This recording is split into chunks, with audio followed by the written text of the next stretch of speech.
Pourquoi et comment les Arméniens ont été poignardés dans le dos dès lors dans le conflit du Haut-Karabakh contre l'Azerbaïdjan.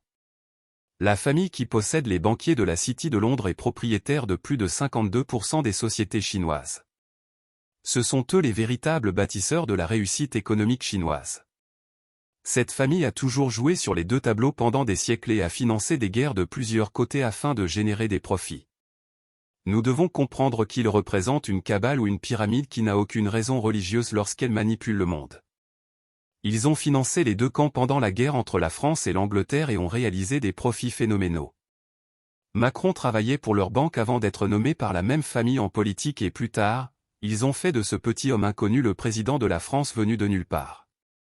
Hollande, en tant que président de la France, a été payé pour nettoyer toute la concurrence afin de faire élire Macron. Cette émission accomplie lorsque François Fillon a eu des ennuis juridiques en tant que candidat favori pour remporter les élections françaises. Ils ont également éliminé Nicolas Sarkozy afin de nettoyer la route de Macron pour la deuxième élection avec l'aide de la CIA parce que Sarkozy ne voulait pas jouer gentiment avec les États-Unis. La famille régnante de la City de Londres a trouvé cet Arménien nommé Pachinian et l'a aidé à gagner et à devenir Premier ministre d'Arménie avec l'aide de Macron et des États-Unis contre la volonté de Poutine. Russie, Poutine a toujours protégé l'Arménie mais il a été trahi par ce nouveau Premier ministre qui représentait les intérêts des États-Unis contre lui. Poutine a décidé de retirer sa protection aux Arméniens et a déclaré à Erdogan, le président de la Turquie, que le Haut-Karabakh était un jeu équitable pour l'Azerbaïdjan. Ils avaient également des intérêts communs avec Erdogan dans de nombreux domaines. L'Iran était le seul problème dans ce conflit parce qu'il était le seul pays à aider les Arméniens contre l'Azerbaïdjan en raison de ses propres problèmes internes avec la grande population azérie en Iran.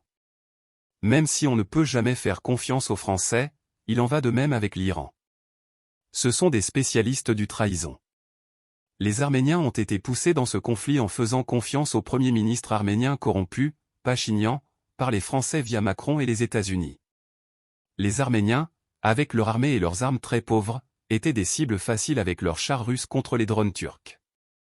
Les 188 chars arméniens ont été détruits en quelques jours par les drones turcs combattant pour le compte de leurs proches cousins azerbaïdjanais.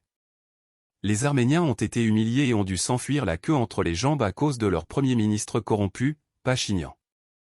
Israël a également joué un rôle majeur contre les Arméniens en fournissant à l'Azerbaïdjan ses drones kamikazes et autres armes de guerre électroniques.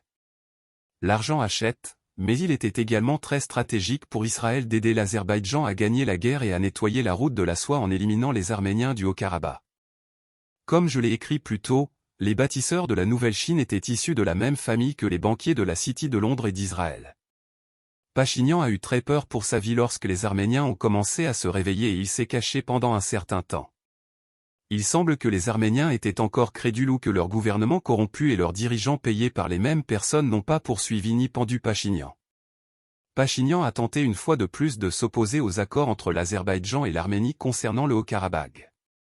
Cela a été fait exprès parce qu'il voulait nettoyer la zone des Arméniens et commencer la construction de routes et d'infrastructures dans la région pour la route de la soie allant de la Chine au Royaume-Uni. Ils ont payé le gouvernement iranien qui avait ses propres problèmes internes et, grâce à leurs alliés russes, ils ont convaincu le régime iranien de trahir les Arméniens et de retirer leur aide. Désormais, les Arméniens étaient pendus seuls et à la merci des Erdogan et de l'Azerbaïdjan. Ils devaient quitter le Haut-Karabakh au plus vite. Les États-Unis et leurs joueurs d'échecs de Washington DC étaient échecs et mat. Ils ont perdu la région et un équilibre majeur des pouvoirs au Moyen-Orient. Le sujet le plus important dont personne ne parle est le grand projet de l'ex-URSS. Des pays d'origine ethnique turque comme l'Azerbaïdjan. Erdogan et la Turquie ont remporté une victoire incroyable dans la construction de cette nouvelle union des pays du Turan et de leur armée avec plus de 300 millions d'habitants. Nous sommes désormais confrontés à un nouvel équilibre des pouvoirs dans la région, qui représente un danger aussi bien pour les Chinois que pour les Russes. Ils devront jouer gentiment avec eux et s'assurer que la Chine et la Russie coopéreront économiquement dans la région. Je prédis que l'Iran, Israël et le Pakistan, qui ne sont pas ethniquement turcs, rejoindront la nouvelle Union Turan pour des raisons et un contrôle transactionnel. La fin de l'Empire américain est déjà arrivée et la véritable nouvelle puissance se trouve en Asie. La Turquie n'est pas intéressée par l'UE. Et l'OTAN d'autant qu'ils ne le disent pas officiellement. Erdogan est un grand joueur d'échecs qui a endormi tous ses ennemis, y compris les États-Unis, avec leurs sanctions qui se sont avérées la meilleure chose qui soit jamais arrivée à la Turquie.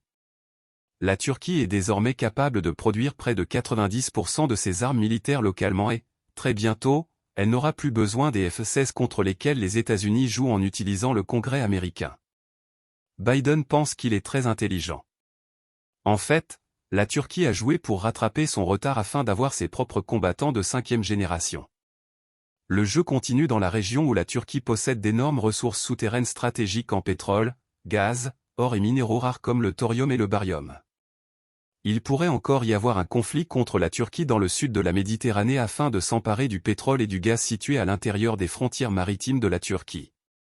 Les États-Unis ont utilisé les technologies HAARP pour créer des tremblements de terre souterrains afin de déstabiliser la Turquie et de ralentir sa progression. Les États-Unis ont ouvertement rédigé un plan concernant la Turquie, selon lequel un tremblement de terre majeur détruirait une partie du pays et aiderait les États-Unis à l'envahir. Si les États-Unis sous-estiment les capacités de l'armée turque et les comparent à celles de l'Irak, ce sera dévastateur pour les pauvres soldats américains, comme dans le passé, ce qui était arrivé aux Français, aux Australiens et aux États-Unis pendant la Première Guerre mondiale. Nous devons toujours comprendre l'image et les véritables maîtres des marionnettes. Nous avons de grandes familles qui dirigent notre planète et elles envisagent de prendre le relais et de faire de chaque nation leurs esclaves. Je pense qu'ils auront de nombreux obstacles et que quelques pandémies ne les aideront pas à gagner leur guerre.